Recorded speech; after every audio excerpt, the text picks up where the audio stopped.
धारचूला तहसील में जो नेपाल और भारत से सीमा पे लगा हुआ जुला पुल है, वहाँ पर लगभग 600 नेपाली मजदूर जो है कल शाम को एकत्रित हो गए थे।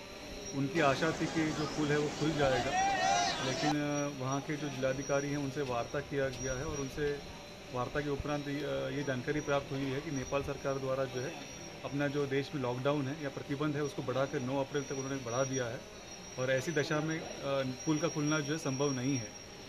तत्कालिक व्यवस्था के रूप में जितने भी 600-700 मजदूर जो उस समय नेपाल के झूला पुल के पास उपस्थित थे, सभी को जो है हम लोगों ने व्यवस्था कर दिया है। धारचूला शहर के आसपास के जो 3 प्रमुख स्थल है जिसको राहत शिविर में कन्वर्ट किया गया है, इसमें जो स्पोर्ट्स स्टेडियम धारचूला है वहाँ पर हम लोगों ने 300 से 350 मजदूरों का रहने का और खाने का व्यवस्था भी किया हुआ है। इसके साथ साथ जो है GIC बलुआकोट, वहाँ पर 100 से आसपास जो है उनका मजदूरों का रहने का व्यवस्था किया हुआ है। और उसके बाद में जो है GIC जौलजी भी है, वहाँ पर हम लोगों ने 150 मजदूरों का रहने का भी व्यवस्था किया और वहाँ पे अभी जानकारी प्राप्त हो रहा है कि कुछ और भी 40-50 मजदूर और वहाँ पे आए हैं, तो कुल मिला के 200 मजदूर वहाँ पे भी जमा जिनको हमने व्यवस्था किया हुआ है।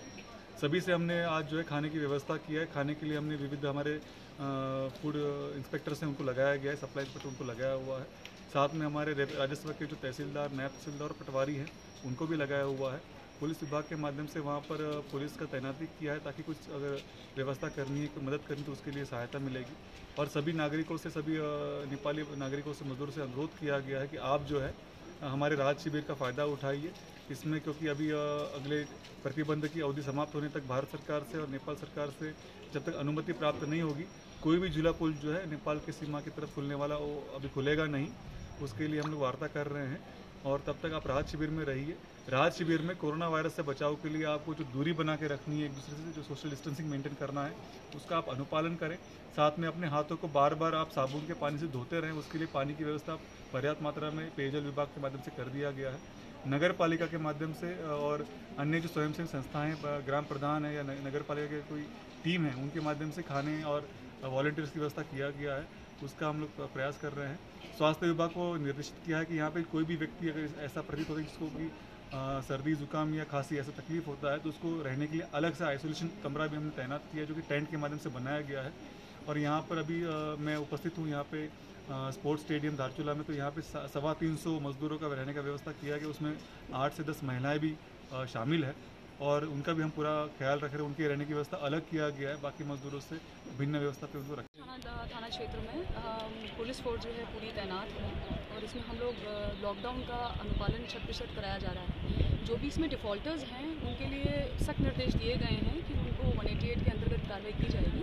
कई कार्रवाई यहाँ पे की भी गई हैं धारचूला थाना क्षेत्र में, लेकिन ये कार्रवाई जारी रहेगी। इसके अलावा हम लोगों को लाउड हीलर के माध्यम से अवगत भी करा रहे हैं और उनको काउंसलिंग भी करने की कोशिश कर रहे हैं। यदि जैसे किसी को पता नहीं है कि क्या समय है या 4 व्हीलर पे नहीं जाना है या 2 व्हीलर पे कैसे जाना है, तो उसके बारे में लोगों को अवगत कराना भी पुलिस की जिम्मेदारी है। और अवगत कराने के बाद में भी अगर लोग लापरवाही कर रहे हैं या उसमें जानबूझ करके उसका उल्लंघन करने की कोशिश कर रहे हैं तो उनके खिलाफ सख्त से सख्त कार्रवाई भी की जा रही है। साथ ही साथ हमारे यहाँ पर धारचूला में जो नेपाली नागरिक काफ़ी संख्या में इकट्ठे हो गए हैं, इनको हमने 5 जगह टोटल जो है रिलीफ कैंप्स लगाए गए हैं प्रशासन के द्वारा, जहाँ पे इनके रहने खाने की प्रॉपर व्यवस्था की गई है। और इनको भी यही समझाया जा रहा है कि अब जब तक बॉर्डर्स खुलते नहीं हैं तब तक आपकी रहने खाने की व्यवस्था यहीं पर है और आपको कोई दिक्कत नहीं होने दी जाएगी। तो इसलिए इनको भी अपना माइंड मेकअप ये लोग ने भी कर लिया है कि तब तक हमें यहीं रहना है। तो ये it is an international decision कि दोनों बॉर्डर्स जब खुलते हैं तब इनको अवगत कराया जाएगा so that they can go to their own country. लेकिन तब तक इनको शांति बनाते हुए, कानून व्यवस्था को बिना डिस्टर्ब किए हुए यहीं रहना है। और यहाँ कोई दिक्कत होगी, इलाज की ज़रूरत होगी तो उसके लिए हमारा प्रशासन करेगा, जैसे खाने पीने की सारी व्यवस्था।